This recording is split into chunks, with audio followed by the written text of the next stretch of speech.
Big breaking ఇది. CM Revanth Reddy తన mark పరిపాలన అందిస్తూ దూసుకు వెళ్తున్న పరిస్థితి కనిపిస్తోంది. ప్రతి శాఖని ప్రక్షాళన చేయడానికి, గత ప్రభుత్వంలో జరిగిన అవినీతిని బయటకు తీసుకురావడానికి రెడీ అవుతున్నారు. ఈ నేపథ్యంలోనే సీఎం ఎక్సైజ్ శాఖపై కూడా దృష్టి సారించారు. సీఎం రేవంత్ ఆదేశంతో ఎక్సైజ్ శాఖ దూకుడు పెంచినట్టు కనిపిస్తోంది. గ్రామాల్లో ఉన్న బెల్ట్ షాప్లను క్లోజ్ చేయించడానికి ప్రణాళికలు రూపొందిస్తూ ఉన్నట్టు సమాచారం అందుతోంది. సో కాంగ్రెస్ మేనిఫెస్టోలో బెల్ట్ షాప్లను క్లోజ్ చేస్తామని హామీ కూడా ఇచ్చిన నేపథ్యంలో ఆ దిశలోనే పావులు కదుపుతున్నట్టు మనకు కనిపిస్తోంది. సీఎం రేవంత్ రెడ్డి స్పష్టమైన ఆదేశాలు ఇవ్వడంతో బెల్ట్ షాప్లను మూయించడానికి ఎక్సైజ్ శాఖ అధికారులు రెడీ అవుతున్న పరిస్థితి కనిపిస్తోంది. మాట్లాడదాం. మనతో పాటు ఉన్నారు సీనియర్ అధికార ప్రతినిధి of Congress party Kalva Sujatha garu. Sujatha garu, belt shops close చేయబోతున్నారా కాంగ్రెస్ పార్టీ? దానికి సంబంధించిన ఎక్సైజ్ ఏమైనా కసరత్తు ఏమైనా జరుగుతోందా? అట్లాంటి వార్తలే వస్తున్నాయి. ముఖ్యంగా తెలంగాణ మేనిఫెస్టోలో తెలంగాణ కాంగ్రెస్ పార్టీ ప్రచారంలో భాగంగా మేనిఫెస్టోలో పెట్టినటువంటి విషయం, తెలంగాణలో ఉన్నటువంటి బెల్ట్ షాపులు, లక్షలాది బెల్ట్ షాపులు, ఒక్కొక్క గ్రామంలో 6కు పైగా ఉన్నటువంటి బెల్ట్ షాపులు తొలగించుతున్నాం అన్నట్టుగా ఆదేశాలు ఇస్తున్నట్టుగా మనకున్నటువంటి సమాచారం. ఎందుకంటే కాంగ్రెస్ ఇచ్చిన మాట, ఆడిన మాట తప్పకుండా నిర్వర్తించేదే కాంగ్రెస్ పార్టీ.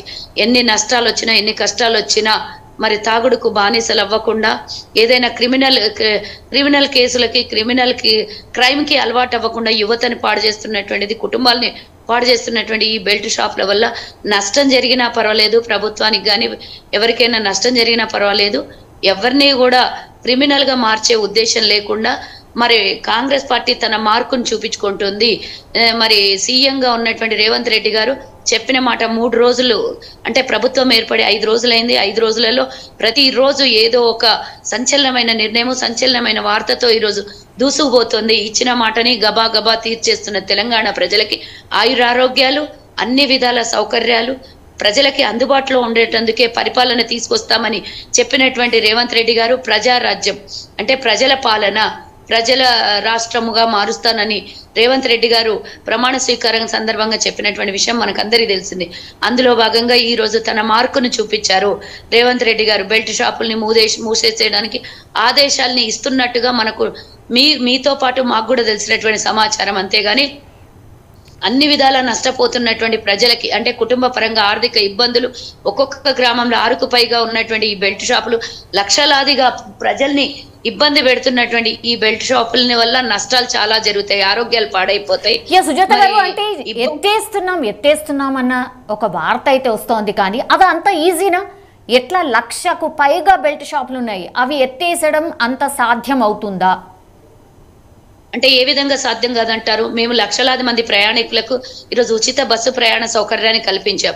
ఇది ఎవరికి సాధ్యం కాని పని. అది ఇచ్చిన మాట తప్పించే అబద్ధాలు చెప్తారు. కాంగ్రెస్ మేనిఫెస్టో అబద్ధం అని చెప్పినటువంటి ప్రతిపక్షాల మాట నమ్ముతారా? కాంగ్రెస్ పార్టీ వచ్చిన 5 రోజుల్లోనే 2 వాగ్దానాలను నెరవేర్చింది. 3వ వాగ్దానంగా ఈరోజు బెల్ట్ షాపులు మూయించబోతుంది. నష్టం ప్రభుత్వానికి జరిగినా, ఎవరికి జరిగినా కూడా ఈరోజు ఇచ్చిన మాట కోసం, ప్రజల ఆరోగ్యం కోసం ఇలాంటి నిర్ణయాలు తప్పవు. కొన్ని లక్షలాది ఉన్నా, కోట్లాది ఉన్నా, ఆ రోజు నుంచే మేము చెప్తున్నాం, కొట్లాడుతూ ఉన్నాం. ఎన్నో క్రైమ్ రికార్డులోకి వచ్చాయి. ఎంతో మంది మహిళలకి మానభంగం చేసినవి, ఆరోగ్యాలు పాడైపోయినవి, మరి దొంగతనాలు జరగడము, ఇలాంటి రకరకాలుగా ఇబ్బందులు మనం ఎన్నో చూసాం. మరి దీనికన్నా అది బాగుంటుందా, దానికన్నా ఇది బాగుంటుందా? ఒకసారి ప్రజలు కానీ, మనలాంటి వాళ్ళు కానివ్వండి, మీలాంటి మీడియా సోదరులు కానీ, ప్రభుత్వాలు కానీ, ప్రజలు కానీ, ప్రతిపక్షం కానీ ఆలోచించాల్సినటువంటి అవసరం ఉంది. సుజాత గారు, చాలా సందర్భాల్లో మీరే చాలా టైమ్స్ మాట్లాడిన సందర్భం కూడా ఉంది. లిక్కర్ ఇన్కమ్ తోనే రాష్ట్ర ప్రభుత్వం నడుస్తోంది అని. సో ఇన్కమ్ లేనటువంటి ప్లేస్ లో మీరు ఇంకా ఇన్కమ్ ని కట్ చేసి మీరు చాలా ప్రామిసెస్ చేశారు, సంక్షేమ పథకాలు చాలా అనౌన్స్ చేసి ఉన్నారు, అది కనీసం స్టార్ట్ కూడా కాలేదు. అవన్నీ ఎట్లా నడుస్తాయి? అంటే ఇప్పుడు మనం మీరు అన్న మాటకి నా సమాధానం నాకు రావట్లేదు, కానీ నేనైతే మీకు ఒక మాట చెప్పదలుచుకున్నా. అంటే లిక్కర్ వ్యాపారం చేసి ప్రజల్ని నడపాలా? కొంతమంది ప్రభుత్వ ఉద్యోగస్తులు బాధపడుతున్నారంట. తెలంగాణ రాష్ట్రం లిక్కర్ వ్యాపారం జరిగితే గానీ, అందులో వచ్చిన లాభాలతో కానీ మాకు జీతాలు ఇవ్వట్లేదు అని చాలా మంది నిజంగానే మానవత్వం ఉన్న వాళ్ళు చాలా మంది బాధపడినటువంటి విషయం నా దృష్టికి వచ్చింది. మరి ఈ రోజు తెలంగాణ ప్రజల ఆరోగ్యం ముఖ్యమా, లేకపోతే కుటుంబాలు ఆర్థికంగా ఇబ్బందులు పడడం ముఖ్యమా? ఏది ముఖ్యమో ఒక్కసారి మనం ఆలోచించుకున్నట్టయితే ప్రభుత్వానికి నష్టం జరుగుతుంది, అందరికీ తెలిసినటువంటి విషయం. కానీ ప్రభుత్వం లాభాల దిశగా పరిగెత్తాలి అంటే లిక్కర్ వ్యాపారం కరెక్టా? ఆరోగ్యాలు ముఖ్యమా, ఆర్థిక వనరులు ముఖ్యమా, ఆర్థిక లాభాలు ముఖ్యమా ఒకసారి తెలుసుకోవాల్సినటువంటి అవసరం. గత ప్రభుత్వాలు ఇలాగే లిక్కర్ వ్యాపారం చేసి ప్రజల్ని ప్రజా పరిపాలన చేసేవాళ్ళ, ప్రభుత్వ ఉద్యోగస్తులకు జీతాలు ఇచ్చేవాళ్ళ, లేకపోతే ప్రభుత్వాన్ని నడిపించేవాళ్ళ? ఒకసారి మనం ఆలోచించుకుందాం. గతంలో ఇలా లక్షలాదిగా బెల్ట్ షాపులు, అప్పుడు కిలోమీటర్ల దూరంగా వైన్ షాపులు ఉంటుండే, ఇప్పుడు కిలోమీటర్ రేడియేషన్ 3-4 వైన్ షాపులు గుళ్ళ పక్కన ఉండకపోతుండే, విద్యా సంస్థల పక్కన ఉండకపోతుండే, కిలోమీటర్ రేడియేషన్ లో ఉంటుండే. ఇప్పుడు బళ్ళు దేవాలయాలు ఏవి కూడా కన్ను మిన్ను గానకుండా దేవాలయాల పక్కన, అలాగే పాఠశాలల పక్కన, విద్యా సంస్థల పక్కన ఈ రోజు వైన్ షాపులు వెలుస్తున్నాయి. అంటే ఇది దేనికి తాస్కారం ఒక్కసారి ఆలోచించాల్సినటువంటి అవసరం. అంటే మొత్తం ఇన్కమ్ ని కట్ చేసుకోబోతున్నారా? నా ప్రశ్న ఏంటంటే, గ్రామ పంచాయతీ, ప్రతి గ్రామ పంచాయతీలో 6 నుంచి 10 బెల్ట్ షాపులు ఉన్నాయి అనేది ఒక లెక్క. సో దాన్ని 1-2 చేయబోతున్నారా, లేకపోతే పూర్తిగా తీసేయబోతున్నారా? ఏ విధంగా పూర్తిగా సమాచారం అధికారికంగా ప్రకటన వచ్చిన తర్వాత మనం డిస్కషన్ చేయొచ్చు. పూర్తిగానా, 1-2, లేకపోతే ఏం చేయబోతున్నారు అనేది. మీలాగానే నాకు కూడా పూర్తి సమాచారం లేదు. బంద్ చేస్తున్నారని వచ్చే వార్తని నేను ఈరోజు ఇంకా సెక్రటేరియట్ లో నుంచి ముఖ్యమంత్రి గారు కూడా బయటికి రాలేదు. మనం పూర్తి విచారణ కానీ పూర్తిగా జరిగినటువంటి సమాచారం తెలియకుండా నేను ఆ మాటలు నేను చెప్పలేను. కానీ మూసేస్తారనే వార్త అందరికి ఉన్నది, మీకుతో పాటు మాకు కూడా ఉంది. ఇది శుభసూచకం. మహిళల ఆరోగ్యం ముఖ్యము, మహిళల పుస్తల తాడులు జరగడం ఇంపార్టెంటా, క్రైమ్ రేటు పెరగడం ఇంపార్టెంటా? ఈరోజు డ్రగ్స్ మీద కూడా రేవంత్ రెడ్డి గారు సీరియస్ గా వార్నింగ్ ఇచ్చారు. ఎక్కడ కూడా డ్రగ్స్ వ్యాపారాలు జరగొద్దు, విదేశాల నుంచి ఎవరు వచ్చి డ్రగ్స్ వ్యాపారాలు చేసినా కూడా వాళ్ళ మీద పూర్తి స్థాయిలో నిఘా పెట్టమని రేవంత్ రెడ్డి గారు అనుమతించినటువంటి విషయం మనకు తెలిసినటువంటి విషయం. అంటే మనం క్రైమ్ రేటును పెంచుదామా, లేదా ఆరోగ్యాన్ని పాడు చేద్దామా? ఇలాంటి విషయాల్లో ప్రభుత్వానికి ప్రజలు కూడా ఎంకరేజ్ చేయటం అవసరమా? లాభాలు వస్తున్నాయి కదా అని చెప్పి అంటే ఆయుష్ని, మన జీవిత ఆయుష్ని తగ్గించుకుందామా, లేకపోతే క్రైమ్ రేటును పెంచుకుందాం? ఏదో ఒకటి ఆలోచించుకోండి. అది కావాలంటే ఇది వదులుకుందాం, ఇది కావాలంటే అది వదులుకుందాం, ఏదో ఒకటి. అంటే ప్రభుత్వం నడవాలి అని అంటే నిధులు కేవలం వైన్ షాప్ లో లేకపోతే బెల్ట్ షాప్ లో వల్ల కాదు కదా. ఎన్నో రకాల వనరులు ఉంటాయి, సంపాదించుకోవాలి ప్రభుత్వాన్ని. అంటే గతంలో ప్రభుత్వాలు ఈ విధంగానే నడుపుతుండేనా? కానీ గత ప్రభుత్వాలు ఏ విధంగా నడుపుతుండేనో రేపొద్దున వచ్చే మా ప్రభుత్వం కూడా మా ప్రభుత్వం అదే విధంగా ప్రజల పరిపాలన చేస్తుంది. ఈ విధంగా బెల్ట్ షాపులు, గతంలో 70 ఏళ్లలో బెల్ట్ షాపులు తెరిచి ప్రభుత్వాన్ని పరిపాలించామా? మేము ప్రజలకి ఉద్యోగాలకు జీతాలు ఇచ్చామా? ఏందో ఒకసారి నిర్ణయించుకోవాలి. మంచి చేయబోతుంటే ఎంకరేజ్ చేయాలి, మంచి చేయబోతుంటే ఆరోగ్యాలు, మరి మన కుటుంబాల్లో భర్తనో కొడుకో ఎవరో తాగి మన జీవితాల్ని నాశనం చేసేది ముఖ్యమనే ఆలోచించుకోవాల్సినటువంటి అవసరం. మీ మేనిఫెస్టోలో బెల్ట్ షాపులు తీసేస్తామన్న ప్రామిస్ ఎందుకు చేశారు? మీకు ఎవరు, అంటే అక్కడ ఉన్నటువంటి వాళ్ళు చెప్పారా, లేకపోతే మీరేమైనా సర్వే చేశారా? ఏం జరిగింది? ఏమండి, నేను చెప్పారని కాదు. ఆరోగ్యము, క్రైము పెరిగిపోతుంది. మేము ఎన్నో ప్రతిపక్షంలో ఉండి ఎన్నో కొట్లాడాం. ఎన్ని చోట్ల గొడవలైనా యువత పాడైపోతుంది. మహిళలకి మానభంగం చేస్తున్నారు, తాగి తందనాలాడి రోడ్డు మీద పడి చిందులేస్తున్నారు.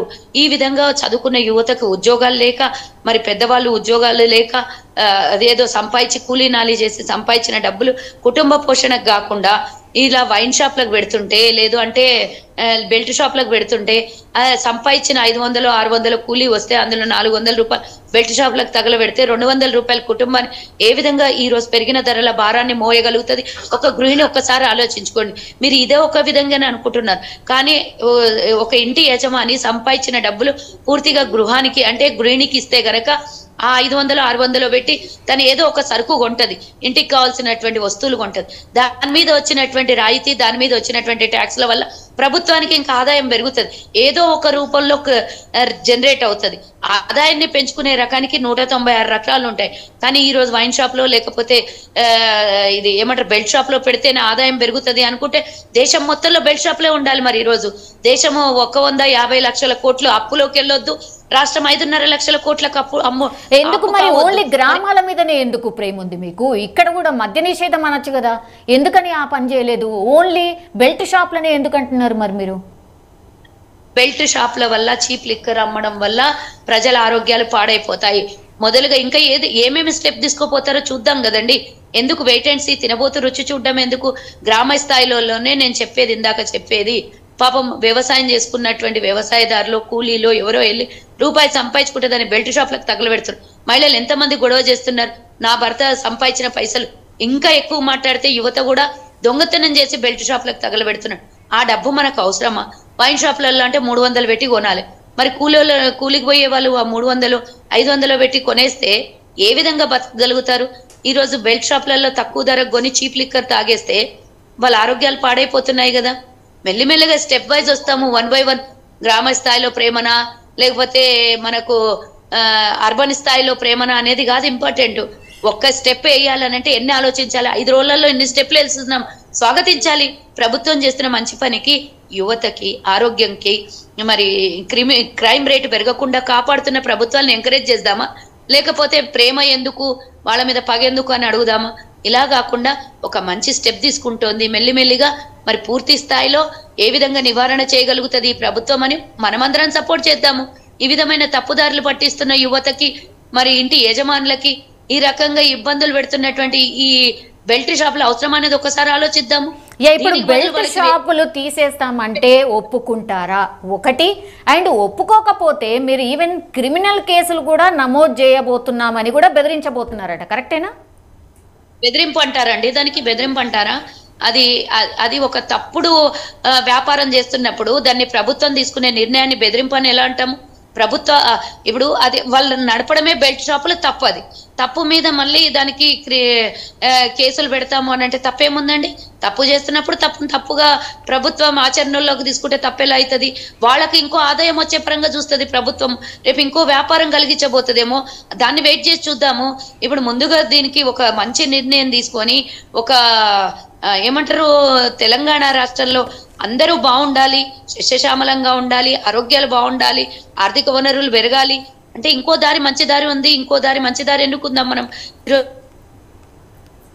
Yes, all right, thank you Kalva Sujatha garu. మొత్తం మీదే సీఎం రేవంత్ రెడ్డి తన మార్క్ పరిపాలన అందిస్తూ దూసుకు వెళ్తున్నట్టు కనిపిస్తోంది.